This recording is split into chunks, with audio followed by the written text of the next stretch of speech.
This is Where We Live from Connecticut Public Radio. I'm Catherine Shen. Lyme disease, endometriosis, diabetes, lupus. These are just a few invisible illnesses or conditions where symptoms aren't always noticeable. In the U.S., an estimated 10% of people deal with an unseen physical or mental ailment that limits their movements or senses. That's according to Disabled World, an independent health and disability news source. Some people with these chronic conditions say they often have to convince doctors and the people in their lives that their symptoms are not just in their head. But scientists are trying to better understand these conditions, including endometriosis. Connecticut is leading the charge to study this often painful condition experienced by people born with a uterus. And here to talk about the state's plan to better understand this illness, Michaela Savitt is our state government reporter here at Connecticut Public. Michaela, welcome back to Where We Live.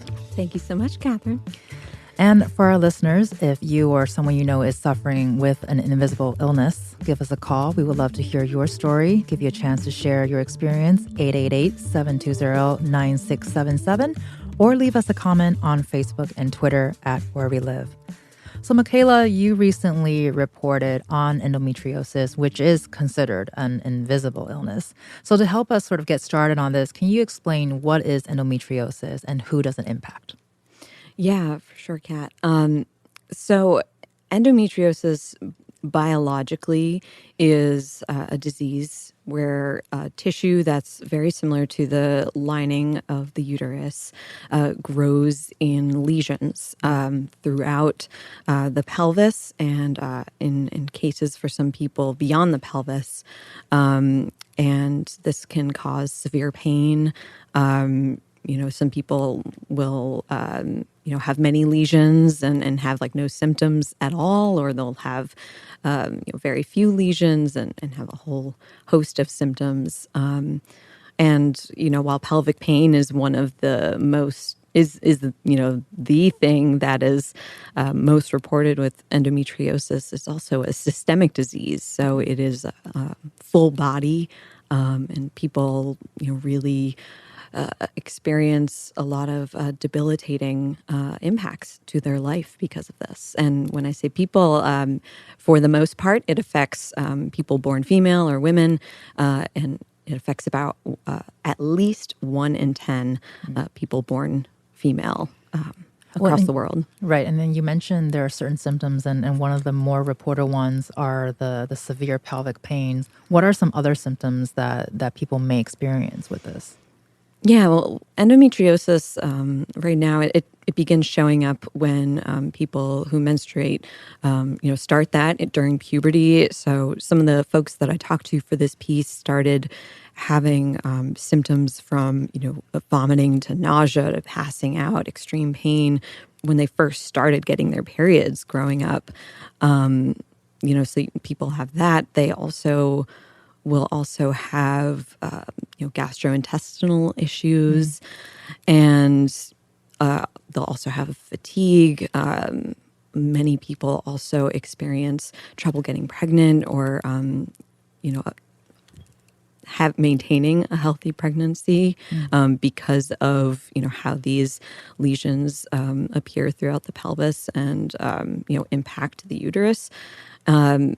And they also have pain during intercourse. They have pain when urinating. It really varies from person to person, but it's very complicated. And all of these symptoms, might sound familiar to a lot of other things like irritable bowel syndrome or, you have a bladder infection. So it's for so many reasons, from insurance coverage to the cost of care to access to doctors who will listen to what you have going on.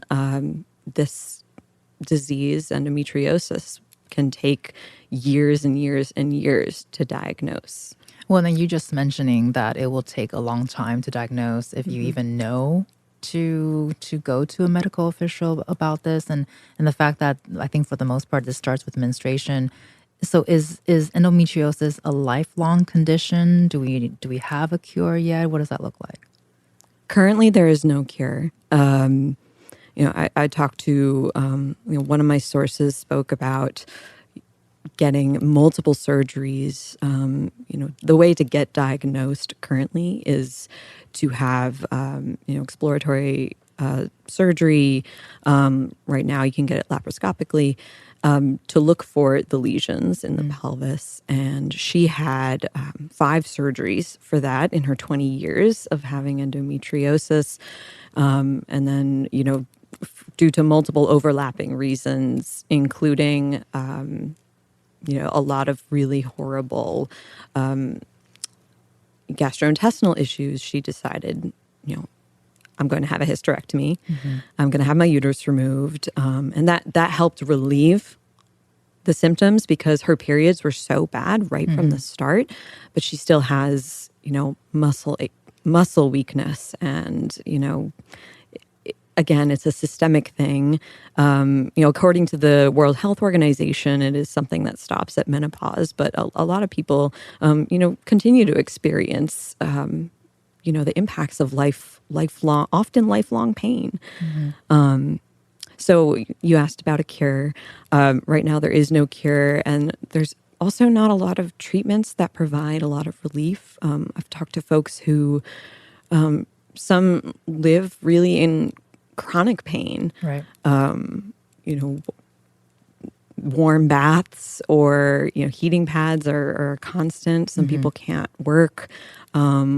A lot of people have had multiple surgeries to get these lesions removed and still not having relief. And then some people are just having trouble getting into a doctor. Right. I spoke to 2 of the people who are leading this Connecticut effort to try and there are multiple people working on research for this disease. But what's unique about Connecticut is that this state law is working to both educate and advocate for and has dedicated resources to create this infrastructure to examine endometriosis on a molecular level.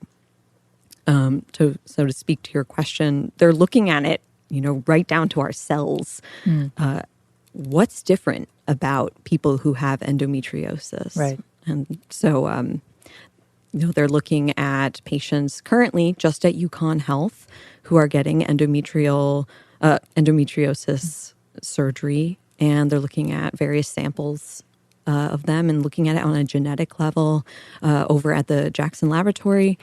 And, that research is available to other folks working on this disease. So hopefully they can find medication and, other ways to detect it better, detect it earlier, detect it without invasive surgery, and to hopefully find medication that can target the lesions. Well, especially with the conditions that you've been describing, that's a lot to go through before a person hits menopause. But thankfully, there's been a lot of movement with the research and the treatment that you've been mentioning. And I kind of want to rewind a little bit to get to the fact that Connecticut has recently made national news for the groundbreaking initiative that you were kind of touching on with the research happening here. So can you tell us more about what Connecticut is trying to do here, especially the fact that we have a lot of movement in the legislation space? Yeah, so shout out to Where We Live, which is where I first heard about this law. Former producer Katie Pellico and Where We Live intern Carol Chen and you did an episode about it's how endometriosis is not all in your head because it is often period pain. And just to clarify, endometriosis does not just affect a person during their period. Right. For some people, it is really bad the week before. For some people, it is all the time. It's different for each person. But I first heard about this law through the Where We Live episode that was done while the law was, going through the legislative session, and it ultimately passed unanimously in 2023, and it went into effect at the beginning of this year. And so with this piece, I was examining the first part of the law, which was establishing this biorepository, which is a very fancy word, but it was this collaboration I was speaking about before between the Jackson Laboratory in Farmington and UConn Health, which has a team of minimally invasive gynecologic surgeons who are doing 6 to 10 surgeries a week on people experiencing endometriosis or endometriosis symptoms, either looking for a diagnosis or who are maybe going back for another surgery. And, right now, year one was establishing this biorepository where, again, they're looking at samples of patients who agree to be in this study. And the law puts state funds for the infrastructure. So like a cryogenic freezer, which is not like you see frozen heads in a cryogenic freezer. Like this is to store samples long term so that people beyond just Connecticut and people around the country or, scientists anywhere could access this data. And so right now it's just at UConn Health where they're gathering samples, but they are working on expanding to other hospitals around the state so they can get more people enrolled in this. They've already gotten hundreds of samples just this year. But it's, no law is just one little thing. Right. This is a multi-layer effort. But just this year, they have, like I said, gathered hundreds of samples. And beyond that, they're also working on educating, school nurses. They're working towards educating more healthcare providers about endometriosis, which is a huge aspect of why this goes so undetected, why people are told, this is just a bad period, or this is normal, or why don't you just try birth control? This will help. And facing so many barriers. Right. Well, it's really great to hear there's been so much movement there in between conversations here. And you also spoke with someone who struggles with endometriosis, and we're going to hear from Angela Rossi. Let's take a listen to what she told Michaela here. I'll take my Advil and make sure I know where my heating pad is and that I don't plan anything strenuous for that 7 days before my period is supposed to start. I alter my life around it because it's hard to find a doctor. It's hard to find a doctor that'll listen. And then you just have to tell your story over and over again. So, Michaela, earlier you sort of echoed parts of what Angela has shared here. Can you tell us more about her story? Because it sounds like her daily life is really heavily impacted by her endometriosis, the fact that she has to plan 7 days before, and I'm assuming 7 days after. Plus. Yeah. I mean, like I said, it's different for each person who's experiencing this, but yeah, Angela was describing it's really hard, leading up to her period, and she always had, heavy irregular cycles, and her journey with her clinical diagnosis of endometriosis was being put on birth control as a teenager and experiencing a lot of negative symptoms from that, getting a lot of pain and bloating from being put on different kinds of birth control. And a doctor eventually, kind of just said it offhand, like, oh, well, I don't think we should try this thing because of your endometriosis. I don't know if we should put an IUD. And she was like, what? And it was just kind of an offhand thing. Like he was noticing her symptoms fit into this category. And she's young. She's 25 now. That was 7 years ago. Wow. And since then there's been a pandemic. She was going through school, and, as we all know, it's hard to take care of your health when you are navigating life, right? Plus a pandemic. So, she's one of many people who's still struggling to get that on paper diagnosis, which again currently can only be retrieved through that surgery. And that's just a way to also get more insurance coverage, access more treatment, more specialists. And so she's still looking for a doctor, and, wait on, one of those many people waiting to get, to that next stage, and Right. hoping Well, for her. absolutely, and we appreciate Angela sharing her thoughts with us too. And just really quickly here, this is something that you have your eye on. You're reporting on it. Anything else that you want to share with our listeners, or something that you hope that they take away from this conversation today?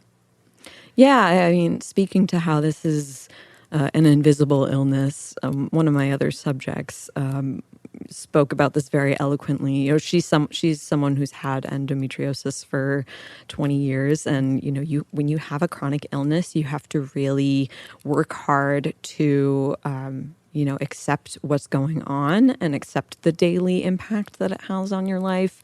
And she told me something really beautiful, which was that everyone's got something going on with them, right? And it's like we have to open up our minds a little more. We have to redefine what sick looks like, what a disability looks like, what we think people should look like, in order for us to accept that they are going through something.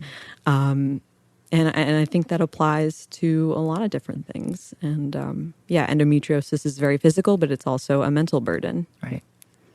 Well, hopefully this conversation will reach those who need to hear it and to help alleviate their suffering in some fashion, we hope here. And today we're talking about invisible illnesses. You've been listening to Michaela Savitt, who's our amazing state government reporter here at Connecticut Public. And you can find more of Michaela's reporting on endometriosis at ctpublic.org. Thank you so much for being with us today, Michaela. Thank you so much, Kat. And coming up, we hear from the author of a new book, One Tick Stopped the Clock. She'll tell us about her journey with Lyme disease. Plus, learn about the stigmas faced by many people with chronic and invisible illnesses. And if you or a loved one have been impacted by an invisible illness, we love to hear from you. 888-720-9677, or find us on Facebook and Twitter at Where We Live.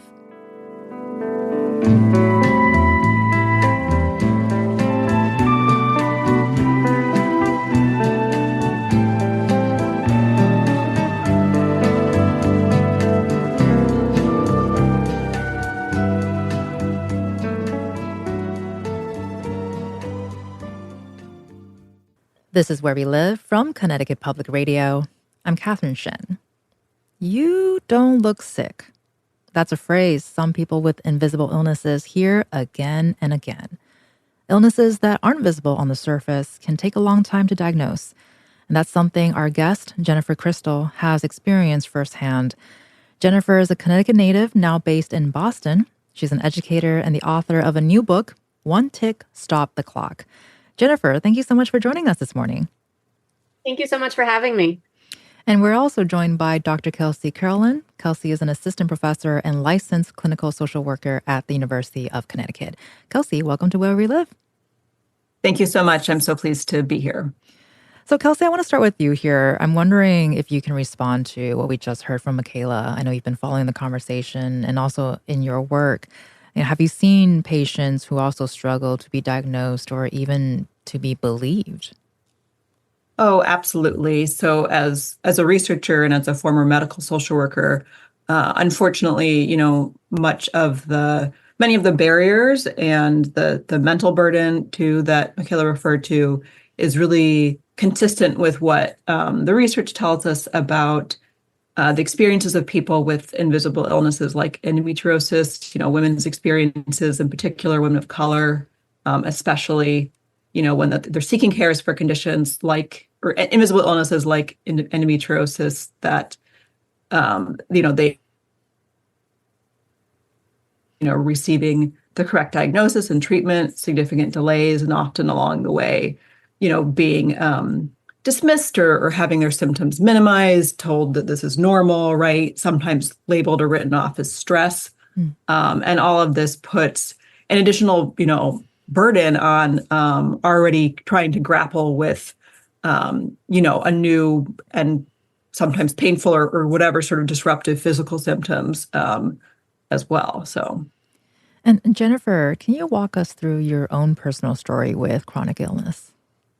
Sure. So I was bit by a tick in the summer of 1997 while working at a camp in Maine. Though I didn't know at the time that is what had happened. I found a blotchy red rash on my arm It wasn't what I knew then to be the typical bullseye rash of Lyme disease, which is all that I knew at the time of Lyme. And I didn't yet know at the time that up to 30% of people never find or get a rash with Lyme disease. But for those who do, they're not always shaped like a bullseye. They can be a blotchy red rash. They can be a red circular rash. For some people, they're even purplish. So I had this, splotchy rash on my arm. And, even though I was from Connecticut and working in the backwoods of Maine, Lyme was not on my radar. I was not on the radar of the camp nurse who was from England that summer. And, she sort of said, well, it doesn't itch, doesn't hurt, don't worry about it. And so I didn't worry about it. And it eventually faded. Later that summer, I suddenly developed hypoglycemia out of nowhere, which I later learned is a common symptom of another tick-borne illness, babesiosis. When you're bit by a tick, you unfortunately can get more than just Lyme disease. But we didn't, think to put those two together at the time. The hypoglycemia just seemed idiopathic. And then that fall, when I was a sophomore in college, I had this terrible flu where I just, had joint aches and fatigue and fever, and difficulty getting to class, even walking to the dining hall sometimes.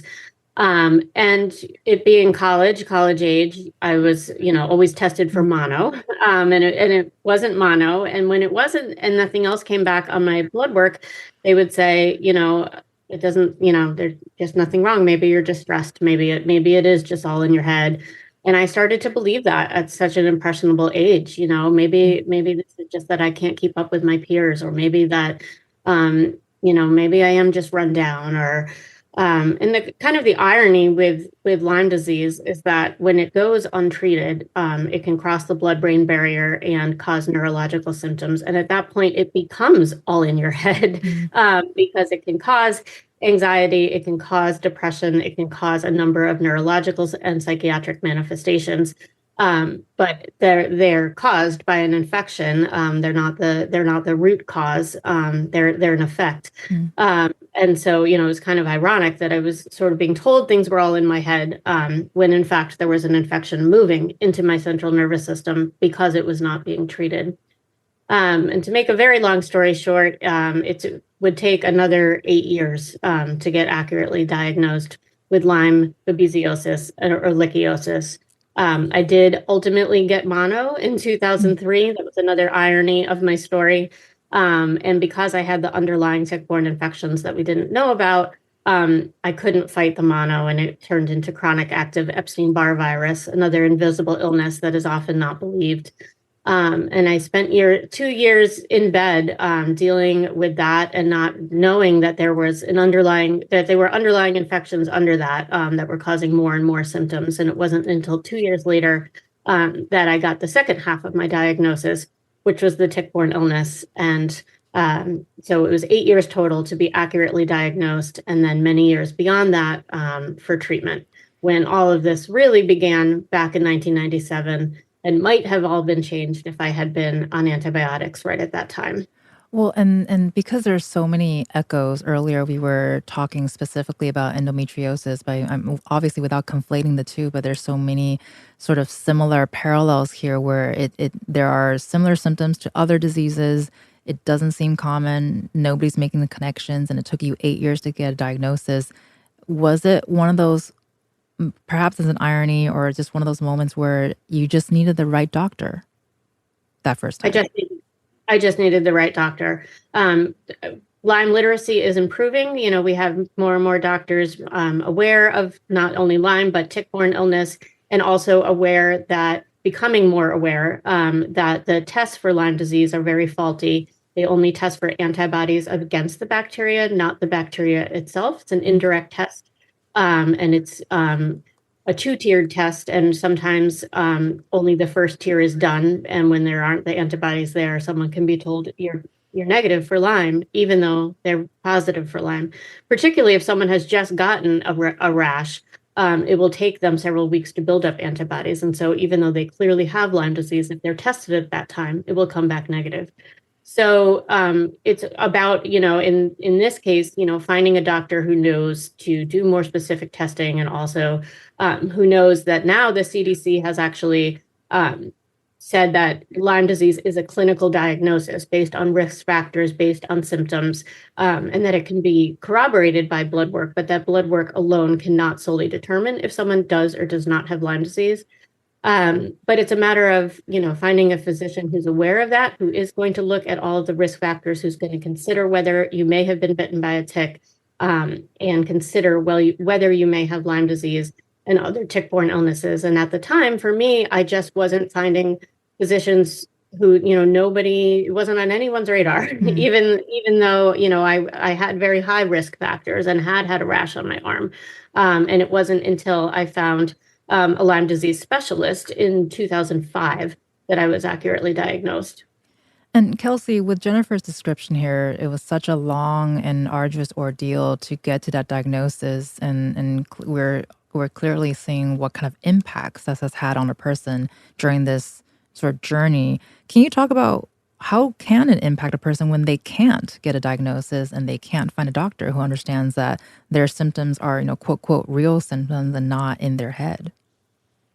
Yeah, that's a great question. I think, unfortunately, it can have multiple really devastating impacts. The first and foremost, of course, is that the person may be, very much suffering physically, and not have, actual treatment or support for that. But it also, as was mentioned, can really impact mental health, and it's unfair. It's almost ironic because often people are sort of told, or it's implied, that this is in your head, or coming from a place of stress or anxiety or depression. And then in turn, kind of being told that and not having proper care can actually then in turn have a mental health impact, right? Right. It's very difficult when someone is living with that much uncertainty about what's going on with their body. They're then also made to feel that it's not really real, or that it's somehow normal and they're just overreacting. That really adds to this overall feeling of uncertainty and lack of control over one's life, and can really be an incredible mental burden. On top of that, as a researcher, one of the things that I'm really interested in quality of life and how people with chronic illnesses like this maintain, the things that we all need to do as humans, right? Work, take care of our families, et cetera. And if you're living without a diagnosis and therefore, proper treatment for a long time, that really impacts these other really important facets of your life, like maintaining a job, maintaining, your family responsibilities, having a family, et cetera. So the impacts can be really very devastating. Well, and it sounds like with many medical conditions that the impact is more than just the condition itself. It's very much sort of all areas in life. And I know something that we commonly hear that's a challenge, especially now, is to find that doctor who will listen to you, or to find the medical provider that works for you. And Kelsey, are there certain groups of people who are more likely to have their symptoms dismissed by a medical provider? Yes, unfortunately, the research, the data shows that women, people born with uteruses, people of color, in particular, are more likely to, have their symptoms dismissed, or written off as or minimized, written off as invalid, et cetera. We know that. And that's the case for invisible illnesses, but it's unfortunately the case even in terms of conditions sometimes like cancer or heart disease. Women often face longer delays in diagnosis and treatment. Women of color and Black or African American women in particular, and that in general, again, they're more likely to sort of receive these delays in treatment and care and diagnosis. Yeah. And Jennifer, with more research happening as we speak, is Lyme disease something that can be cured, or is it a forever diagnosis? Doesn't have to be a forever diagnosis. And this is what I like to tell people all the time, is you don't have to be like me. It might happen. But if Lyme disease is caught right away while it's still localized in the acute stage of infection, it can be treated with a course of antibiotics. Some 10 to 20% of people do still go on to have persistent symptoms, and research is looking at why that is. So, for a lot of people, it's taken care of with a short course of antibiotics.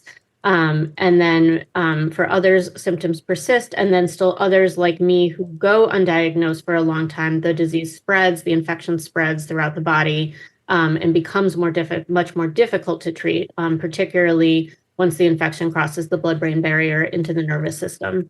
And Lyme can also be more difficult to treat if it's complicated by co-infections, which are other tick-borne infections like babesiosis and ehrlichiosis.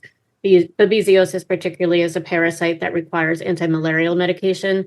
So it, can just make the overall impact of illness harder on the body and more difficult to treat. But certainly, in my case, I think, besides the fact that I had complicating co-infections, what really has turned my case chronic was that it went undiagnosed and dismissed for so long, and became much more difficult to treat. But had it been caught back in 1997, my whole life might have been different. Right. And I think for those who are listening, Jennifer, based on your experience too, and all these years of sort of researching and having these conversations with many people, if someone is sort of suspicious on whether or not they were bitten by a tick and maybe they're exhibiting symptoms and they're looking for a medical official, or if they found a doctor, what are some questions you would suggest them to ask? Because I think oftentimes the barrier or the challenge is actually not knowing what questions to ask. Yeah, that's a really good question. I think it's important for patients to go in with some knowledge and to ask their doctor, given my risk factors, given the symptoms that I'm presenting, do you think it's possible that I could have Lyme disease? And do you think it's possible I could have another tick-borne illness? It's possible to have Lyme and another tick-borne illness. It's possible to have only another tick-borne illness and not have Lyme disease. So I think one important question to ask your physician is about all tick-borne diseases. Is it possible? And then, a doctor will likely say, well, let's run a test. And so then having a conversation with your doctor about the difficulty of Lyme disease tests and the faultiness of them. And so, having a conversation of, however this test is to come back, do you still think I might have Lyme disease? How are we going to use the test to, corroborate the clinical thoughts? But what are the clinical thoughts here of whether I could have tick-borne illness? And then having a conversation with the doctor that, if it does seem like you are at risk for Lyme disease, that there is a possibility that you might have Lyme, doing a risk-benefit analysis with your doctor and saying, does it make sense to treat?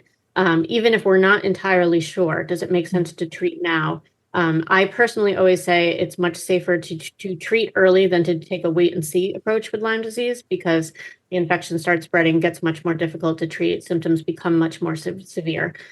So, I personally would much rather be on one short course of antibiotics than 6 months later have to be on long course of antibiotics, because we waited and see it. So I think, going in armed with those questions and with that information is important. Well, thank you so much for breaking that down for us. We have to take a quick break here, but when we return, we'll move from diagnosis to the day-to-day, and both Jennifer and Kelsey will be staying with us. What impact do chronic conditions and invisible illnesses have on a person's quality of life? That's the question we're asking next. And to our listeners, let us know if you're struggling with long COVID or endometriosis or an invisible illness that you would like to share. Let us know how your quality of life has been impacted. Give us a call, 888-720-9677, or leave us a comment on Facebook and Twitter at Where We Live.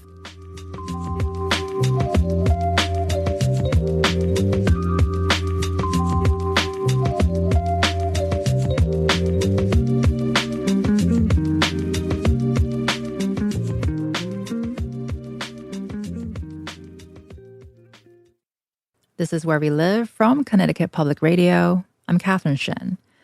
This morning, we're talking about invisible illnesses. We just heard about the challenges in getting diagnosed. Now, we're diving into how chronic conditions impact a person's daily life. I'm still joined by Jennifer Crystal, who's the author of the new book, One Tick Stopped the Clock. and Kelsey Curlin, who's a assistant professor and licensed clinical social worker at the University of Connecticut. And for our listeners, you can join the conversation, 888-720-9677, or find us on Twitter and Facebook at Where We Live. So, Kelsey, we've been diving into some of the systemic inequities behind diagnosing invisible illnesses. So I want to sort of switch gears and talk about how some of the power structures play into a person's quality of life. Yeah, that's a great question. So something that I look at as a researcher and as a social worker, or are these systemic inequities, or what we call or often referred to as the social determinants of health, which are essentially the conditions in which we all live and work, and the kind of access we have to different resources and support, and all of these components of our lives, essentially beyond our genetics, and all of these different factors affect our health outcomes. All these different conditions in which we live and work, and the kind of access we have to opportunities. And ultimately, at the root of that access and these different factors are structural racism and other forms of discrimination as sort of the fundamental factors that influence health, partly because of the ways in which discrimination affect those conditions, affect, who lives where, what kind of work someone has access to, et cetera, because of the ways in which American society has historically and continues to be segregated by, race, socioeconomic status, et cetera. This continues to affect things like who lives, in a more industrialized area, for instance, with higher rates of pollution, versus who lives in a suburb, with lots of trees and greenery around. I want to take a quick moment here to take a call from Elizabeth, who's calling in from Fairfield. Elizabeth, you're on the air. Hi. I've had type 1 diabetes for 38 years now, and it's relentless and all-consuming. It affects every corner of my life and my family's life. I can't even have a good night's sleep because I wear an insulin pump and a CGM, and I have to be aware of where it is on my body and not lay on top of it and compress it. It's constantly beeping. My blood sugar goes up for no reason. It's relentless. It's absolutely relentless. I have to field questions from people about, why don't you just eat healthier, and it will go away, or terrible jokes about diabetes on television shows. It's a really hard way to live. It's really hard. Well, thank you so much, Elizabeth, for calling in and sharing your experience with us. We're very sorry to hear that that's what you're going through, but I'm sure it resonates with others, and hopefully will help open up the conversations and get more research going, and more doctors' office opening up, hopefully. And Kelsey, this very much relates to the conversation we've been having this morning, and also what we want to get into here too is sort of the social determinants of health interacts with a person's workplace, or even with a person's sort of social life. And very much like what Elizabeth has shared with us just now, you got to field jokes, you got to field questions. What does that look like for people who have to deal with this in the workspace or the socializing space? Yeah, that's it can be pretty profound. It can really come with some pretty profound challenges. So in the workplace, for instance, we know that work under healthy conditions can support health, actually, but not everyone has access, or has equal access to work that supports their health, right? That provides, say, health insurance, or high quality health insurance that doesn't come with physical strain, et cetera. And when someone has a chronic illness, it may not be possible or the right choice for them to continue working, but everyone should have that right, to work and to access work that's not harmful to their health. And so I think in particular, I think there's different challenges depending on, what your illness or disability is. But in the case of invisible illnesses, there are several challenges when it comes to the workplace. And one is just, as sort of has been said already, like people often don't think that, you get comments like, well, you don't look sick, or, with many invisible illnesses or chronic illnesses, symptoms can be kind of up and down or unpredictable. And so you may be like great one day, and then the next day you can't get out of bed. And so maintain, employment, or maintain sort of the type of employment that you want. And particularly if you're in a work environment that's where, your employers, your coworkers are not supportive for different reasons, and where you don't have access to the kinds of workplace accommodations that you need to successfully, continue working with the chronic illness. And unfortunately, the reality is the right to work, and essentially the right to workplace accommodations, is protected by the Americans with Disabilities Act, but it's not always really enforced, and the burden is really on the individual to, to sort of seek help if their rights are violated, and so that's not something that someone's always willing to do for various reasons, right? They may fear repercussions, et cetera. And then in terms of the social life, one of the challenges is, again, if you're living with unpredictable illness, you may make plans, and then that day you can't get, you feel awful, right? And you have to cancel. And so sometimes it makes it hard to really sustain, your relationships in the way that you might want to, particularly again, if people are sort of saying to you, well, you seem fine. Like, are you sure you're not just sort of, canceling because you don't want to do this anymore, et cetera. So it can really, have sort of pretty profound impacts. Yeah. Right. And Jennifer, how has Lyme disease impacted you in your career? Have you had to tell employers about illnesses or explain to your fellow coworkers, what you're going through?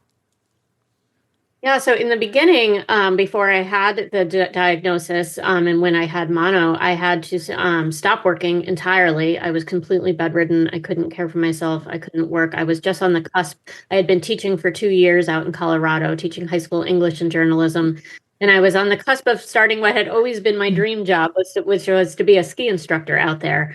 So I was a highly active person, and got mono, was totally bedridden, and had to give up that dream. And moved back with my parents in Connecticut. And, it was then 2 years before I was accurately diagnosed, and I was not able to work during that time. I was very lucky that my parents were able to support me. Many patients don't have that privilege. So, but it was also very, very difficult to be 25 years old, wanting to support myself, wanting to be out in the world, wanting to do what my friends were doing, going to grad school and getting promotions, and not be able to, and to really lose my independence that way.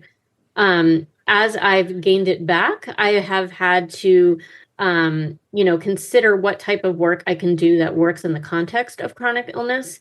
The first job I had, or after, I don't want to say after, because it's all been part of the journey. But as I started to get well and was in remission the first job I had was as an editorial assistant for a magazine, and I did not tell the employer about my Lyme disease. I was scared, and then I started to relapse because I had taken on too much at once, and I was afraid to tell her because I thought maybe I would lose my job, or she would think I wasn't capable. And as it turns out, she had known all along because I had written an article about my Lyme disease for my college alumni magazine, and I forgot that she went to the same school. So she had read it. So that worked out. And so she said, "Oh, I knew you had Lyme disease. I've been so impressed with all that you've been able to do." And she was very understanding, which I know I was very lucky for. But it was a good lesson for me of sometimes, we're stopped by fear, but in fact, an open communication from the get-go would have been much better. Sure. And I might not have taken on so much in fear that I would lose my job if I didn't, And since then, I've been very lucky in my work to work for Lyme disease organizations or write about Lyme disease, work with Lyme wellness initiatives. And so, I'm working with people who are well-versed in the complexities of Lyme disease and the challenges of Lyme disease, and very understanding of my situation. And I'm also very forthright about it. And I've also just, figured out, I know in my own schedule and with my own limitations and challenges that I can't work a traditional 9 to 5, but I can work several different jobs that come together, like teaching. I teach a creative writing class, and working with different Lambda organizations and writing. And so I'm able to piece together a meaningful work life that allows me to be independent, and works within my schedule. So sometimes it's a little bit of creating a new normal. Right. You have an invisible or chronic illness. And Kelsey, especially with what Jennifer just shared too, it's been a lifetime of a process, I think, to figure out what works for her, and especially in the workspace and personally as well. And we've been speaking a lot about sort of self-discovery and self-advocacy when it comes to getting a diagnosis or going to the doctor's office. Are there any direct steps that perhaps the state level or even the federal level could take to sort of ease this process of disclosure for folks with chronic illnesses? Yeah, I think, gosh, there's a number of steps that we probably don't have time for me to list. You got about 2 minutes here. But I'll say that, I think there's multiple issues. There's multiple things at play. And one is that we still have this pervasive just sort of discrimination or stigma around, not being perfectly healthy, right? Culture, we really put a big emphasis on health and sort of youth, et cetera, associated with health. And so sort of continuing to work to sort of break some of those barriers, break some of that, destigmatize chronic illness and what it means to have a chronic illness or have invisible illness and other types of physical disabilities. And, strengthening at the federal level, strengthening things like the Americans with Disabilities Act, to decrease some of the burden on the individual, to sort of prove discrimination, would be really key. As well as, I would say, just in general, a plug for increased funding to look at some of these invisible illnesses that, particularly just sort of on a more global or general level, that this would be helpful, because the more understanding we have of these illnesses, the more that, we'll be able to better understand how to live with that, how people can live well with them. And, as a researcher and social worker, that's something that I'm, really concerned with is how can people sort of still maintain a good quality of life in the context of chronic illness. And Jennifer, we've got about 45 seconds here. You wrote a book about your experience with Lyme disease, One Tick, Stop the Clock. Where can people find a copy, and what do you hope people get out from it? So you can get a copy anywhere books are sold, Amazon. I have a launch event tomorrow night at Grub Street and Porter Square Books in Boston, and you can order a signed copy through Porter Square Books. If you go on their website, you can do that. And I think what I'll close off with here, why I wrote the book, what I hope people will get out of it, is just to read the dedication of the book. And the dedication of the book is for the patients who need to be heard. I believe you. Well, thank you so much for sharing that with us, Jennifer. I'm sure a lot of people out there appreciate it. Jennifer Crystal, who's the author of the new book, One Tick, Stop the Clock. Jennifer, thank you so much for being with us today. Thank you so much for having me. And Kelsey Carolyn, who's an assistant professor and licensed clinical social worker at the University of Connecticut. Thank you for joining us this morning as well. Thank you so much. I'm Catherine Shen. Today's show is produced by Chloe Wynn. Our technical producer is Dylan Reyes. Download Where We Live anytime on your favorite podcast app. And thank you all so much for listening.